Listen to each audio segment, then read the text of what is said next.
Mesdames, Mesdemoiselles, Messieurs, bonsoir à toutes et à tous. J'espère que vous vous portez bien car nous avons eu un week-end très chargé pour ceux qui aiment les sports mécaniques, le WEC, la F1 et le MotoGP. Et en MotoGP, nous allons parler de ça aujourd'hui, bien sûr.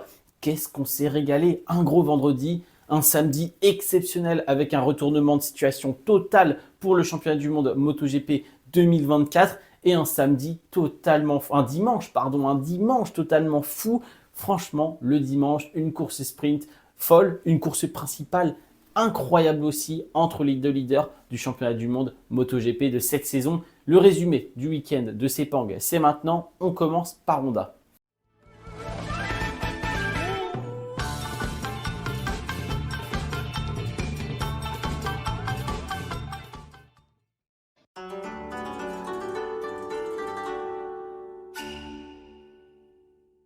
Du côté de chez Honda, le week-end s'annonçait déjà compliqué avant même d'atterrir en Malaisie pour se rendre à Sepang, car oui, vous le savez, c'est un circuit très exigeant pour les machines qui demande énormément d'atouts pour chaque moto. Au niveau du grip, il faut être juste parfait car on a beaucoup de virages rapides, mais aussi on a des secteurs avec de gros freinages et de grosses réaccélérations. Je pense notamment au secteur 4. Et donc là, il faut que la moto soit parfaite, que ce soit en termes de traction ou en termes de stabilité dans les virages rapides pour le secteur 2 et pour le secteur 3. Et malheureusement, vous le savez, la Honda n'a pas forcément énormément de points forts. Ils ont essayé de revenir avec quelques petites améliorations sur le châssis, notamment pour ce week-end, mais ça n'a pas été très concluant. La moto levait toujours beaucoup et au niveau du grip, on ne trouvait pas franchement grand-chose. Donc, les améliorations, ce n'était pas le top. Le rythme des pilotes Honda en général, ce n'était pas le top. Mais encore une fois, un seul et unique homme se dresse face aux autres pilotes avec une Honda qui est honnêtement pas terrible. On va pas se mentir et ça on le dit depuis le début de la saison. Mais c'est Johann Zarco. On l'a dit hier dans la vidéo de samedi, dans la vidéo de la course sprint. Q2 pour Johann Zarco. Premièrement, la course sprint, une casse moteur. Bon, ça, c'est pas grave. Un moteur très usé qui avait déjà beaucoup de kilomètres. Il a cassé à 3 tours de la fin. Ça arrive. Mais sinon, Johann Zarco, aux portes du top 10 en course principale. Alors oui, il a été aidé. La chute de Marquez, Morbidelli, les deux KTM qui ne sont pas sur le circuit. Oui, il a été aidé. Mais dans tous les cas, à la bataille avec Bezzecchi, à la bataille avec Fernandez, Johann Zarco qui vient prendre un top 11 et encore une fois, il est là pour mettre Honda dans le droit chemin et prendre de gros points pour son championnat du monde. Donc voilà, un grand bravo à Johann Zarco. Il l'a dit, la fin de course était compliquée, un pneu arrière qui souffrait énormément, en surchauffe, qui n'avait plus beaucoup de grip. Donc voilà, il a fait ce qu'il a pu. Franchement, bon résultat. On va passer à autre chose parce qu'il n'y a pas grand chose de plus à dire du côté de chez Honda. Passons à Aprilia.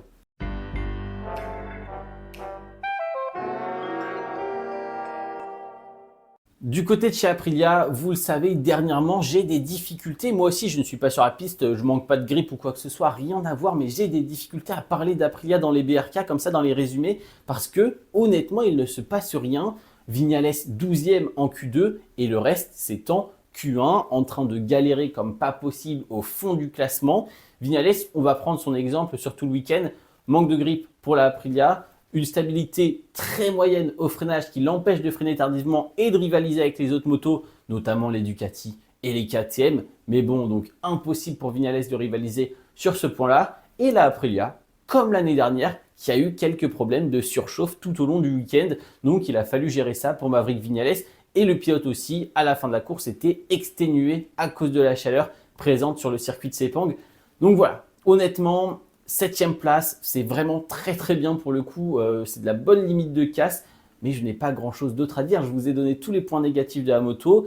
La Aprilia n'a pas pu mettre en valeur son point positif numéro 1 qui est la stabilité et sa vitesse dans les courbes rapides. Et voilà, c'est tout en fait, c'est le seul point positif qu'on pourrait trouver à cette moto actuellement. Mais là, ça n'a pas fonctionné entre le moteur qui surchauffe, la moto entière qui surchauffe, le pilote qui est fatigué et puis l'impossibilité de freiner trop tardivement parce que sinon on se retrouve dans le bac et le manque de grip général sur la moto. Bon, autant vous dire que c'était un week-end un peu compliqué pour Aprilia. Passons à Yamaha qui là pour le coup, c'était beaucoup mieux.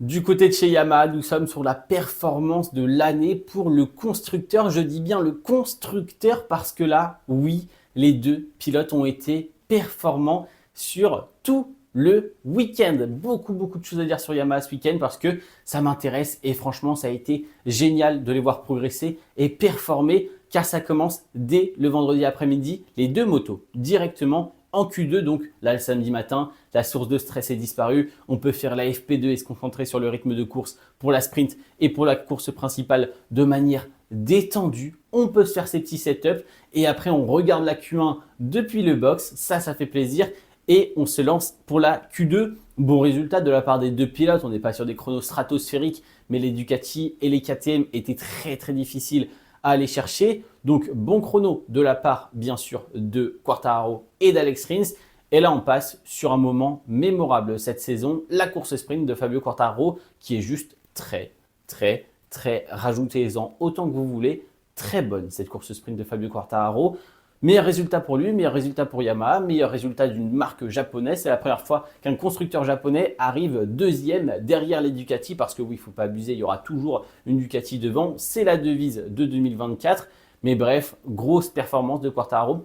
Alex Rins n'est pas si mal non plus. Franchement, il se débrouille bien et ce tout le long du week-end. Et ça continue même le dimanche pour Alex Rins qui va venir nous faire une très belle 8e position juste derrière Maverick Viñales et derrière son coéquipier Fabio Quartararo. Mais parlons maintenant de celui qui m'a tout chamboulé mon week-end. Je me suis dit comment c'est possible à la fin. Franchement, la perf est juste exceptionnelle parce que oui, si tout se passait bien jusqu'au samedi soir, le dimanche après-midi, Fabio Quartararo prend ce premier départ et il est en plein milieu de ce drame avec les deux pilotes KTM. Grosse chute pour le pilote français et là, il faut repartir. Et là, il faut repartir, mais ce n'est pas si simple. Premièrement, des douleurs. Douleurs physiques à l'épaule, à la jambe. Pour Fabio Quartararo, ça boitille, ça boite sévère quand même, en fait, ça boite sévère. Et en plus, la moto A, elle est au milieu de l'accident. Donc, il va falloir repartir avec la moto B. Les setups ne sont pas exactement identiques, mais ça y ressemble quand même. Mais le point le plus important, c'est ce pneu arrière neuf, le dernier pneu arrière neuf de Fabio Quartararo qui est resté sur la moto qui vient d'être accidentée. Donc là, il va falloir juste en prendre un qui a déjà été utilisé et il repartira avec un médium usé à l'arrière qui a servi pour faire du time attack pendant la séance de qualification. Et là, tu te dis, ok, tout va bien, tout était parfait, mais alors là, ça ressemble à la plus grosse catastrophe possible. C'est le pire départ qu'on puisse imaginer. Un pilote blessé, pas la bonne moto et un pneu qui a été utilisé pour la qualif pour faire 20 tours sur ce circuit de Sepang.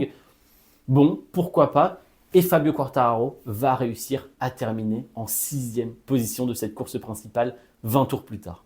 La performance de Fabio Quartararo est donc juste magique et on voit que le potentiel du pilote français est toujours là et on aimerait vraiment que la Yamaha s'améliore pour pouvoir permettre à Fabio de se battre un peu plus devant.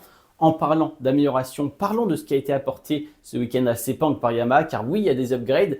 Déjà, un nouveau moteur qui était normalement censé améliorer la vitesse de pointe mais aussi aider les pilotes avec notamment le frein moteur à améliorer l'entrée dans les virages et donc le placement, la maniabilité et la stabilité au freinage de la moto grâce au moteur. Mais là, pour le coup, c'est un fail. Ça, pour le coup, s'il y a bien un raté ce week-end, c'est ça. Le moteur a eu des problèmes et pour Quartararo et pour Alex Rins. Donc, on ne le verra plus jusqu'à la fin de la saison. La prochaine fois qu'il sera utilisé, ce sera en 2025. Super Yamaha, super le moteur.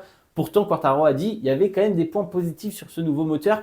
C'est dommage. Le deuxième point, c'était l'électronique. Quartararo a fait le forcing, ça a fonctionné, Yamaha a écouté et ils n'ont pas tout désactivé, mais quand même parce que oui, vous le savez, en MotoGP, l'électronique est très présente. Traction control, anti-wheeling, frein moteur, map moteur pour le couple, la puissance. Enfin bref, il y a de l'électronique de partout. Mais avec par exemple des outils comme le traction control ou l'anti-wheeling, si ils sont mal calibrés, ils vont intervenir beaucoup trop souvent et donc brider la moto, empêcher la moto d'accélérer, de lever et on perd énormément à la réaccélération et en vitesse de pointe au final. Et là, Fabio Quartararo a réussi à dire à Yamaha, bon, on arrête, on débride énormément l'électronique, on en laisse mais beaucoup moins et je vais gérer toute la puissance moteur à la main, comme au bon vieux temps.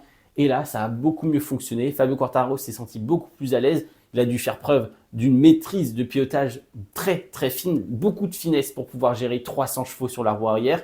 Mais dans tous les cas, Yamaha va pouvoir utiliser cette base pour mieux calibrer son électronique. Donc des gros changements à ce niveau-là, c'est positif. Yamaha a enfin changé un petit peu sa philosophie. Faut forcer apparemment, faut forcer.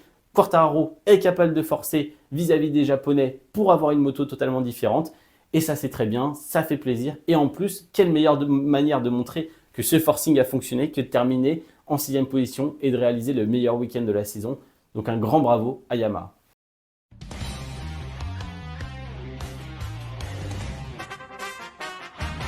Je n'avais jamais autant parlé de Yamaha depuis le début de saison, surtout que là, c'est pour dire du positif. Enfin, alors oui, il y a encore plein de points à améliorer, mais c'était positif, honnêtement. Là, on passe à KTM, c'est beaucoup moins positif. C'est beaucoup moins positif parce que un crash qui m'a fait, mais c'était terrifiant. Honnêtement, c'était terrifiant. La tête de Jack Miller qui se bloque dans la roue arrière de Fabio Quartararo, entre sa boucle arrière et son pneu arrière. On voit des images qui sont délirantes où tu vois vraiment la tête de Jack Miller qui est à 180 degrés. Je ne comprends pas comment 15 minutes après, tu le vois marcher tranquille dans la pit lane. Ce n'est juste pas compréhensible. Cet homme n'est pas humain. Dans tous les cas, Jack Miller va bien, Brad Binder va bien. Les deux pilotes n'ont pas pu participer à cause, Jack Miller à cause d'avoir failli mourir premièrement et Brad Binder à cause de certaines douleurs. Donc voilà, ça c'est dommage, les deux KTM pas là, c'est compréhensible. Le rythme des deux pilotes était bon, mais c'était pas non plus énorme. Cependant, du côté de Pedro Acosta, il y a eu du point positif sur la fin du week-end parce que le début était très compliqué entre le non-passage en Q2 justement, ça c'est déjà un carnage. On va pas dire que la qualif était exécrable, mais j'en pense pas moins. Ça a été compliqué pour Pedro Acosta ce week-end. Mais c'est vrai que la course sprint et la course principale ont montré beaucoup plus de points positifs. On l'a vu tester énormément d'aérodynamique. Ce petit râteau là, cette petite lame à l'avant sur cette roue avant qui est absolument immonde. Hein. Ça, on va pas se mentir, mais c'est pas vraiment le sujet. On l'a vu aussi changer énormément toute la face avant de sa moto, donc les carénages sur la bulle notamment. Bon, il y a du positif, il y a du négatif. Les carénages ont été changés avec ce nouvel aéro, en fait justement parce que le nouvel aéro apportait trop d'appui aérodynamique et du coup ralentissait énormément la moto en Vitex Max. Voilà, Vitex Max, c'est comme ça qu'on dit. Et donc dans ce 4e secteur, c'était un désavantage énorme, notamment pour aller chercher du dépassement au dernier virage ou même au premier virage. Et on l'a vu derrière Alex Marquez, c'était compliqué pour Pedro Acosta. Donc voilà, va falloir jauger pour KTM entre les différents packages aérodynamiques, voir ce qui peut être bien, voir ce qui est un peu moins bien. Mais il y a du travail, c'est cette année qu'il faut le faire pour être très compétitif l'année prochaine. Donc ça, je suis plutôt satisfait.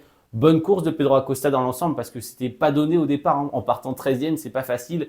Il est bien remonté, bon départ. Il a utilisé les chutes devant lui, bien sûr, comme tous les autres pilotes. Mais il n'est pas tombé cette fois-ci et ça, c'est pas mal. Donc voilà, passons à Ducati parce que chez KTM, j'ai pas grand chose de plus à dire. Très content que Binder et Miller s'en sortent indemnes, surtout Jack Miller.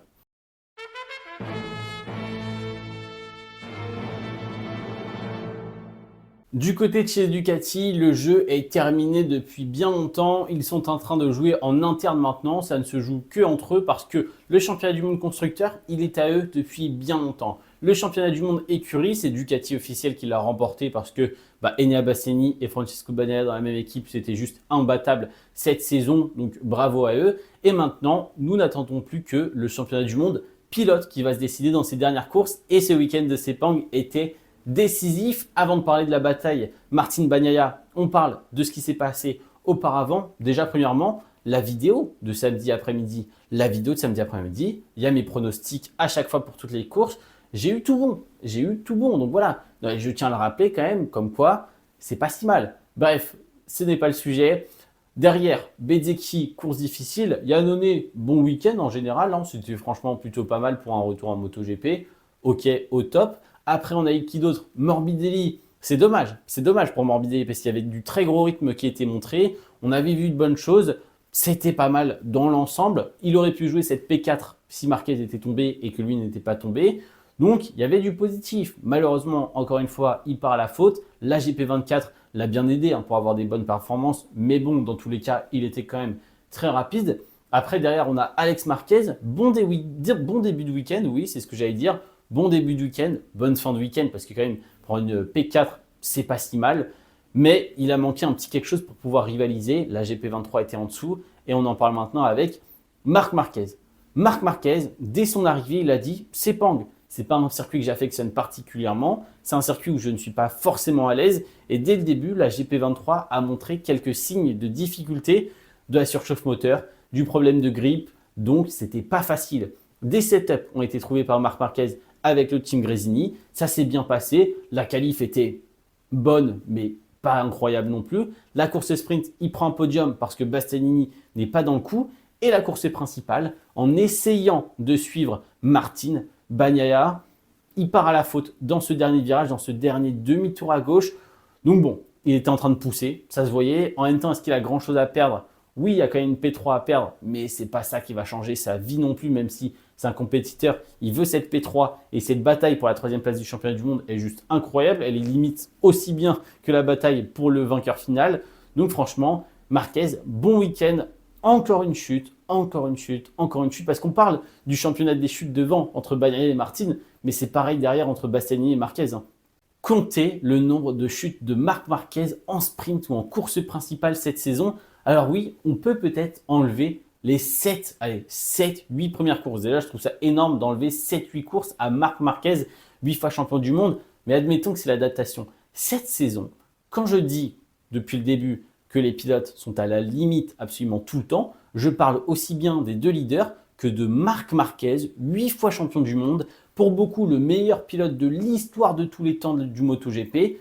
Il est à plus de 100 points de Jorge Martin, plus de 100 points. Oui, les deux de devant, ils tombent souvent. Oui, les deux de devant, ils ont peut-être une meilleure moto. Mais dans tous les cas, avec toutes les chutes que tout le monde leur reproche, avec toutes les erreurs que tout le monde dit, oui, c'est pas digne d'être un champion du monde ou je ne sais quoi encore comme supercherie, ils mettent premièrement 100 points à Marc Marquez. Il y a peut-être un écart de niveau au niveau de la moto, pourquoi pas. Mais eux ne sont pas 8 fois champions du monde. Eux ne sont pas considérés comme les meilleurs pilotes de l'histoire. Et ils mettent tous les deux 100 points à Marc Marquez. Et Marquez comptait le nombre d'erreurs aussi.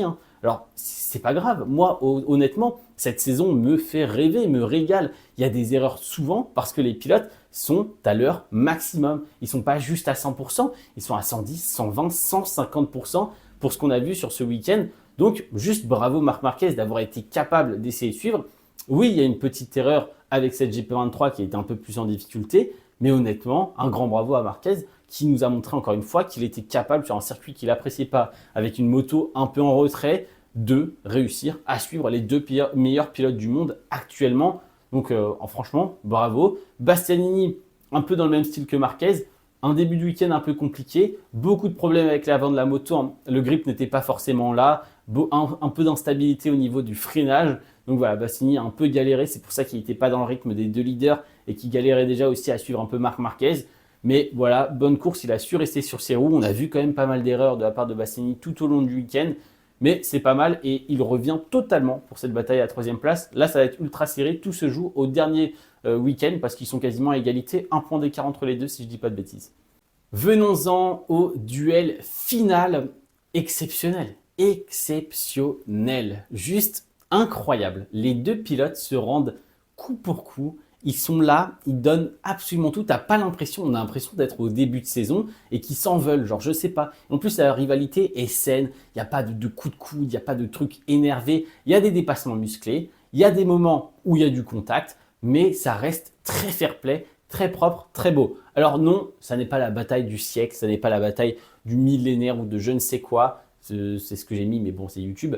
Mais on a assisté à une très belle bataille. Déjà, premièrement, un Francesco Bagnaia qui va tout donner sur cette course sprint et qui partira à la faute sur une erreur très légère. Très légère, même Bastianini l'a dit, plus on essayait de prendre ce virage numéro 8, si je ne dis pas de bêtises, lentement, plus on essayait de le faire bien, plus c'était compliqué de le prendre. Il l'a dit, plus t'es lent, pire c'est. Donc franchement, Bagnaia a fait une petite erreur. C'est le seul enfin c'est pas le seul, c'est le seul à l'avoir fait dans le groupe des leaders, mais c'est pas le seul à l'avoir fait. On l'a vu, le nombre de chutes à cet endroit-là ce week-end, que ce soit dans les 3 catégories, c'était juste énorme. Donc voilà, les deux à leur maximum en train de pousser. Petite chute, forcément, c'est dommage. Mais la bataille du dimanche était juste parfaite. Dommage qu'elle n'ait pas duré plus longtemps. Ça faisait 1 an et demi, honnêtement, que j'attendais ça de mon côté. Depuis qu'il commence à se battre pour le titre, là, depuis début 2023. On n'a pas réellement eu de bataille. On a eu quelques fois du coude à coude sur un tour, quelques virages, pas plus. Mais là, une aussi longue bataille, plus de 13 dépassements en 3 tours, si je ne dis pas de bêtises, entre les deux pilotes. on nous a régalé, du beau pilotage, un Francesco Bagnaia sur les freins qui est juste injouable. Trouvez-moi un meilleur pilote que Francesco Bagnaia sur les freins actuellement en MotoGP. Marc Marquez, il ne doit pas être très loin. Pedro Acosta, il ne doit pas être très très loin. Mais c'est tout. Je ne vois même pas d'autres pilotes capables de rivaliser avec lui sur ce domaine très spécifique. Avec cette GP24, il était juste injouable. C'est un monstre, c'est un monstre. Et Martin, beaucoup de vitesse, de la capacité à réfléchir. Et en plus, on a vu une stratégie différente. Oui, je vais passer ma vie sur ce passage, mais je profite. Je profite car c'est les dernières courses de cette saison 2024. Martin Bagnaia, on commence la course avec deux stratégies différentes. Martin avec un médium à l'avant et Bagnaia avec un soft à l'avant. Martin était le seul avec Marini avec ce pneu médium à l'avant. Alors quel était l'intérêt pour Martin d'apporter ce pneu médium à l'avant beaucoup plus dur? Et bien finalement, c'était pour apporter plus de stabilité sur les grosses phases de freinage. On a le pneu qui va moins se déformer et donc ça va permettre à Martin de plus stabiliser toutes ces phases de freinage et d'essayer de rivaliser avec Francesco Bagnaia. De plus, le pneu médium, qui était un pneu médium très très dur à l'avant, va avoir une dégradation beaucoup moins forte et donc va pouvoir permettre peut-être à Martin d'avoir moins besoin de gérer ce pneumatique à l'avant et d'avoir plus d'efficacité en fin de course pour pouvoir rivaliser avec Francesco Bagnaia. De l'autre côté, Francesco Bagnaia va avoir un pneu soft à l'avant. Et quel est l'avantage du pneu soft? Un peu moins stable sur les phases de fort freinage. Cependant, il va offrir plus de grip à la mise sur l'angle et dans le moment où on va chercher le point de corde et où en fait on est penché dans le virage. Donc c'est ça le principal atout du pneu soft, c'est d'avoir plus de grip au moment de la mise sur l'angle et au moment où la moto est sur l'angle forcément dans le virage. Donc voilà, c'était deux points à prendre en compte. Bagnaia avec plus de grip en général, mais peut-être un peu moins de longévité, un peu moins de stabilité. La stabilité sur les forts freinages, ça ne lui a pas dérangé tant que ça apparemment. Après, il s'est entraîné tout le week-end et puis c'est le meilleur. Et Martin avait plus de longévité sur son pneu avant et plus de stabilité sur les forts freinages. Donc, c'est totalement fou d'avoir fait deux paris différents, notamment pour Martin qui a pris le risque parce qu'il était tout seul, mais qui a pris ce risque. Donc, franchement, j'ai trouvé ça très très beau de la part des deux pilotes. Très belle bataille. Je me suis régalé ce week-end. La course était un petit peu longue à partir du moment où Marquez est tombé et que les deux ont arrêté de se battre. Je vous l'accorde. Mais honnêtement, c'était franchement pas mal. Donc, passons à la Moto 2, Moto 3. Il s'est passé pas mal de trucs aussi parce que là, c'est très très long.